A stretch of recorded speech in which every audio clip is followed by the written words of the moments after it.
I remember the night my mother first told me about Stepan. It was late. The wind howled outside, rattling the windows of our tiny shack in Yablushne. The famine had turned our village into a ghost town. People disappeared, one by one, and nobody asked questions. Hunger made us desperate. Hunger made us mad. Mother sat beside me, her fingers bony, her breath foul from the stale soup we barely had enough to share. Her sunken eyes stared deep into mine, and then she whispered something I would never forget. They ate him, Andre. I swallowed, my throat dry. Who? She squeezed my arm so tight it hurt. Stefan. My brother, the one I never met. Neighbors took him. She continued, her voice hollow. Boiled him. Ate him. There was nothing left. Not even bones. I wanted to scream, to deny it, but I knew better. I had seen things children shouldn't see. People are gone one day, and their houses are empty the next. The smell of burning flesh in the air was different from the scent of wood and straw. Mother pulled me closer, her nails digging into my skin. This is why you must never wander, Andre, or they will eat you too. I nodded, shivering, my stomach twisting in fear. But deep down, something else stirred, a question, one I dared not ask. How did she know? The nights that followed were restless. I could hear my mother moving about the house, always near the pot, always muttering. The shadows she cast against the walls were grotesque, hunched, inhuman.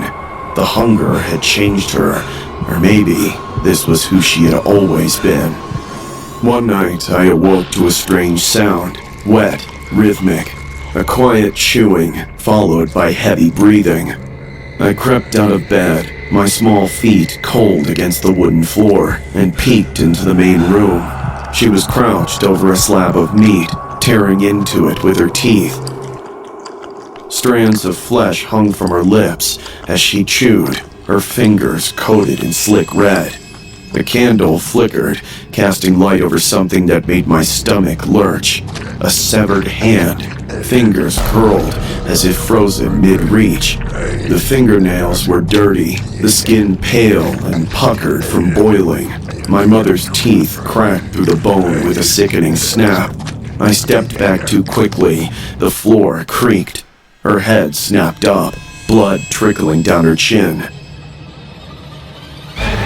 For a moment, neither of us moved. Her eyes were wild, her pupils dilated. Then, slowly, she smiled. You're awake, Andre. She whispered. Come sit with me. I shook my head, pressing my back against the wall. She picked up a strip of flesh, the muscle fibers tearing apart like overcooked meat. You must eat, or you'll be weak. And the weak. She trailed off, licking the blood from her fingers. They don't last. I turned and ran, but the house was small. She caught my wrist, her grip iron tight.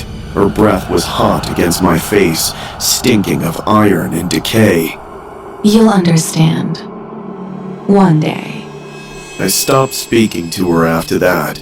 I refused to eat, my stomach twisted in hunger. But I would rather starve than take what she offered. Then, one evening, she brought a bowl to me, smiling in a way that made my skin crawl. Eat. It's just meat. I didn't touch it. She left the bowl by my bed. The scent filled the room, growing heavier and thicker. My stomach churned, the hunger unbearable. On the third night, dizzy with starvation, I gave in. The first bite was greasy and rich. The moment it touched my tongue, I gagged, vomiting violently onto the floor. My mother stood in the doorway watching. Every night until you learn. She whispered. And so, it continued. Night after night, the meat, nausea, the dry heaving. My body wasted away, yet she never relented. Until one day I swallowed it, just once, just to make it stop. But it wasn't the same. My tongue accepted it. I knew it was so wrong, but my body was weak to understand, and I kept eating again and again and again. And she smiled. The following morning I ran. I didn't stop, not for miles, not until the house, the shack, and the horrors faded into the distance. I thought I had escaped. I thought I was free. Years passed. I grew older and stronger. I left Yabluche behind, fleeing to the city of Rostov, where the streets were crowded and the air smelled of coal and industry. I found work as a laborer, hauling bricks and mortar until my hands blistered and my back ached. The physical pain was a welcome distraction from the memories that haunted me. I told myself I was starting anew, that the past could no longer touch me. I met a woman named Olena. She was kind, with soft hands and a gentle laugh. We married, and in time, we had children, 2 boys and a girl. I became a teacher, shaping young minds, molding them into something better than I had been. I told myself I was normal, I was whole, but the hunger never truly left me. It lingered in the back of my mind, a quiet, insidious presence. I ignored it, burying it under the weight of routine and responsibility. I told myself it was gone, that I had conquered it. Then came that night in Rostov. The hunger crawled its way back. It whispered to me, wrapping its fingers around my throat, digging into my skull, pressing until I couldn't breathe. She was young, barely a woman, alone, vulnerable. She reminded me of a rabbit caught in a trap. I don't remember grabbing her. I don't remember the first cut, but I remember the warmth of her blood, the way it pooled in my hands, the way her body trembled, then went limp. And then, the hunger spoke. The memory of my mother flashed before me, her teeth sinking into flesh, her eyes rolling back in pleasure. I stared down at the body. The urge crawled under my skin, into my bones, whispering, calling.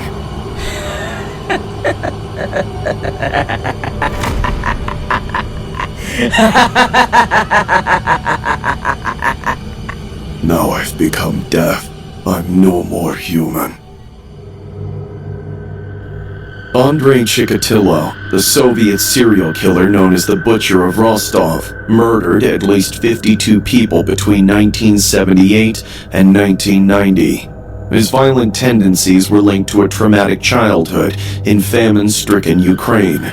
His mother, Anna, allegedly told him that his older brother had been kidnapped and eaten by starving villagers during the Holodomor, a claim that deeply haunted him.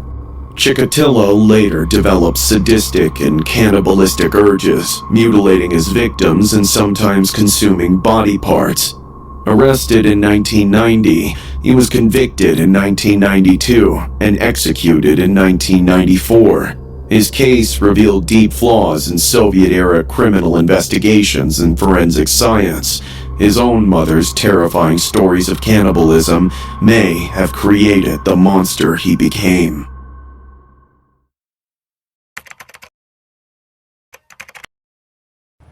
It began like any other evening. Me, my cat, and the soft hum of my New York City apartment. I was always a cynic. Ghosts, spirits, hauntings, these were just tales to me. But before David, that's all it was. The first time I ever saw him, it was in a dream. A small boy, head deformed like it had been scooped out on one side. He sat in the green rocking chair beside my bed, just looking at me. "You can ask me 2 questions," he said, in a flat, hollow tone. "but never a third, or I will kill you." I don't know what I said, only that I was possessed by a cold feeling of horror when I woke up. The dream lingered for days. Then the cats began to act strangely.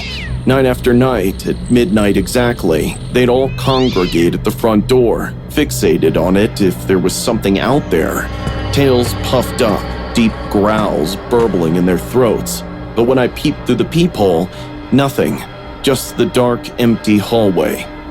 Then, things got worse. One evening, I was startled awake by a tremendous thud.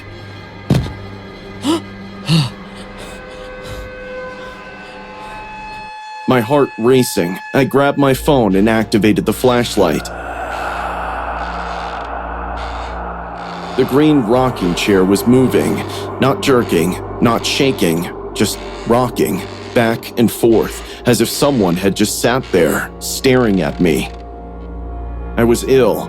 I talked myself into thinking it was my mind playing tricks, sleep paralysis, perhaps.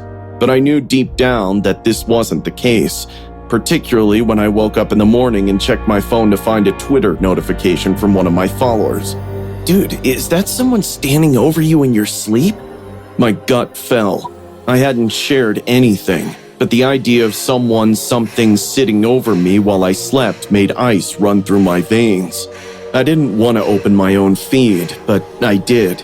There it was, a frozen photo from my security camera. A dark figure, hardly recognizable, standing next to my bed. I attempted to tell myself that it was just a trick of the light, a glitch, something logical. But then there were even more events. Things began to move while I wasn't paying attention. A glass tipped off the counter in the kitchen. My houseplants fell over.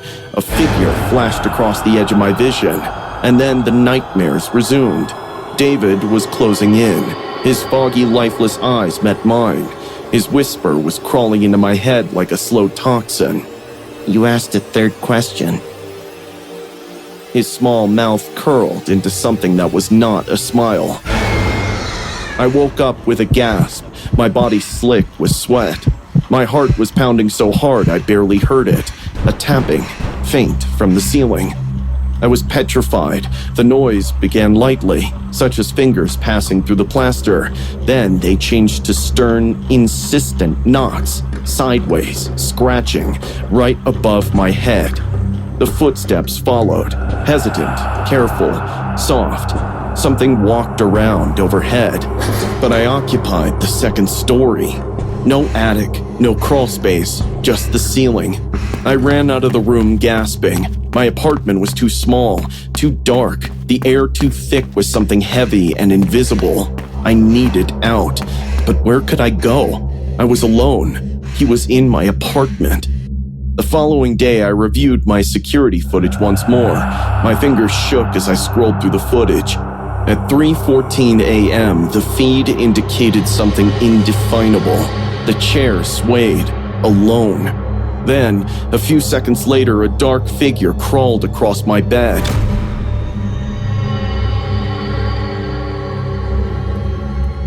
I almost dropped my phone, my heart constricted, my stomach churning with nausea. I rewound, played it again. It was real. This wasn't a dream. It wasn't my imagination. I put it up on the internet, hoping someone, anyone, would tell me what the devil was going on. The messages flooded in. Some thought it was a trick. Some were scared of me. Some told me the worst thing I didn't want to hear. He's getting stronger. The last straw was the photo. I woke up one morning, worse than ever. My entire body hurt like I'd been dragged across the floor. My head pounded, and my sheets were clammy with sweat. I extended my phone with stiff and shaking fingers. My camera roll was open, and there were photos of me, sleeping, taken during the night. And in the last one, David was there, standing in the corner, his head tilted, eyes wide, grinning. Then something even more disturbing happened. I heard a whisper, but not in my dream, not in my mind. It was real, right beside my ear. I'm still here. A shiver crept around my spine, and the room seemed to be closing in on me. I slowly turned my head, afraid of what I would see.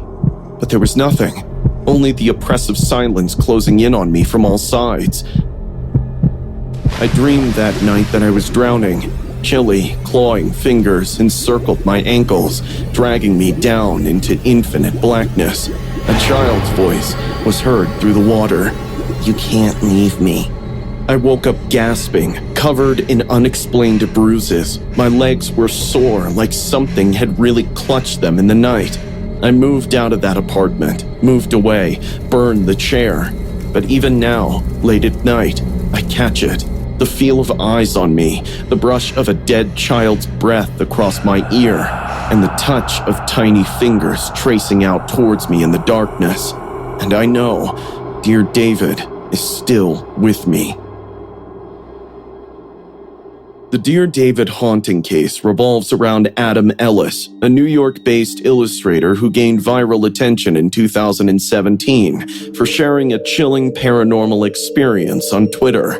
According to Ellis, his apartment was haunted by the ghost of a young boy with a misshapen head, whom he named Dear David. Ellis first encountered Dear David in a dream, where he was warned he could only ask 2 questions, never 3, or face dire consequences. He later claimed to see the spirit in real life, reporting eerie occurrences such as objects moving on their own, strange noises, and his cats fixating on something unseen.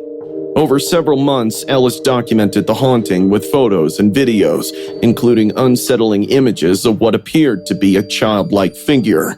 His updates captivated millions, sparking debates over whether the events were real or an elaborate hoax. Eventually, the tweet stopped, leaving followers to speculate on the story's conclusion. The Dear David phenomenon became a pop culture sensation, inspiring countless theories and discussions. In 2023, it was adapted into a horror film, further cementing its place in modern internet folklore. Whether fact or fiction, Dear David remains one of the most famous online ghost stories.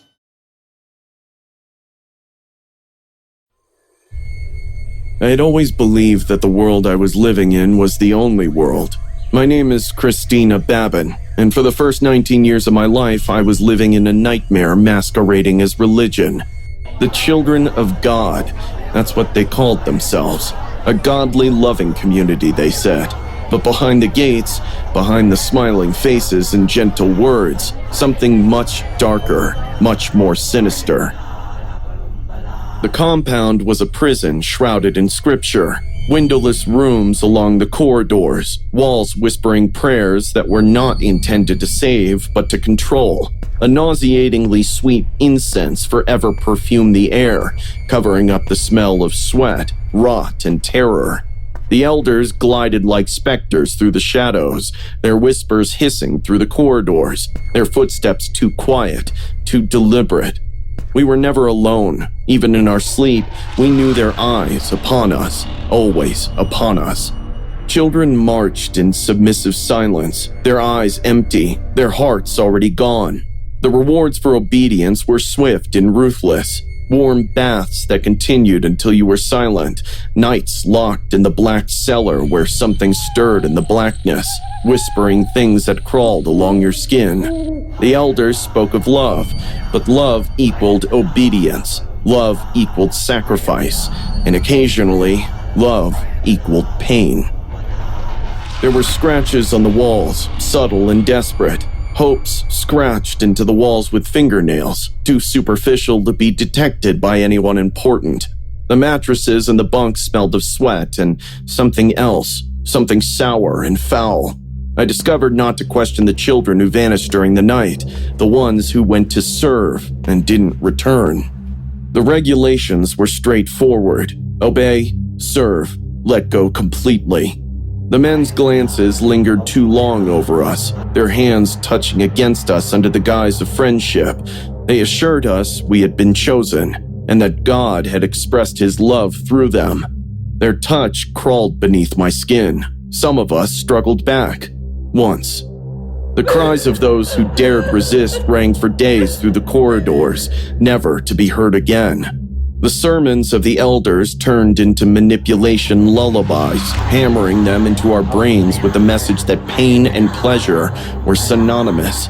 The women, the mothers, turned their faces away. They had stopped struggling a long time ago. I learned to be quiet, to smile, to gulp down my fear, my pain, my revulsion. But the worst of it? The loneliness. Because they ensured we had nowhere to go, no world outside, no books or other than approved ones, no television, no radio, no news. The world outside was the enemy, they informed us, and we were the chosen ones. Then I turned 19. Something within me shattered. Perhaps it was looking at the younger girls, the ones who still retained baby fat in their cheeks, being readied for their sacred purposes. Perhaps it was realizing I had been ready to do the same as a child myself, that the cycle would continue indefinitely. Perhaps it was the simple revulsion of realizing that I would never be released. I began watching, listening, collecting morsels of knowledge. The old ones talked softly of a woman who had tried to flee all those years ago, how they punished her when they brought her back in, beat her, starved her, returned her to the fold. They claimed she died because she lost faith. I knew otherwise. I had looked upon the place they held for the non-believers, the blood on the mattresses, the iron restraints welded into the wall. The whispers increased at night. The elders whispered of purification rites, of girls being brought into dark rooms and returned changed, their eyes vacant, their voices gentler, broken. The smell of smoldering herbs covered up something worse, something like metal, blood, left in the sun too long. I waited, planned, counted the seconds in my head as I moved through my daily tasks. Scrubbing floors, cooking meals, tending to the elders. I studied the guards, the way they changed shifts, and the weak spots in the fences. And then, one night, when the air was thick with the summer heat and the sound of crickets filled the silence, I ran.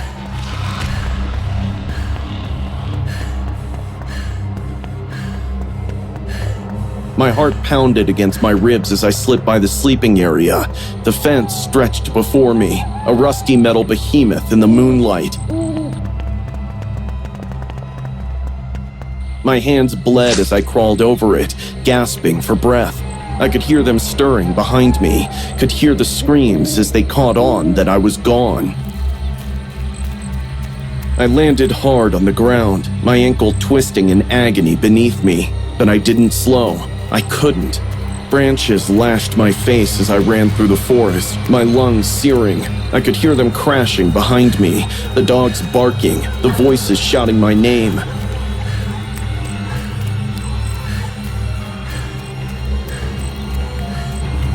I knew what would happen if they caught me. I knew I wouldn't live through it. I ran until my legs failed, falling onto the side of a deserted road. My world swirled, the world spinning. I knew they would catch me, that it was finished. And then, headlights.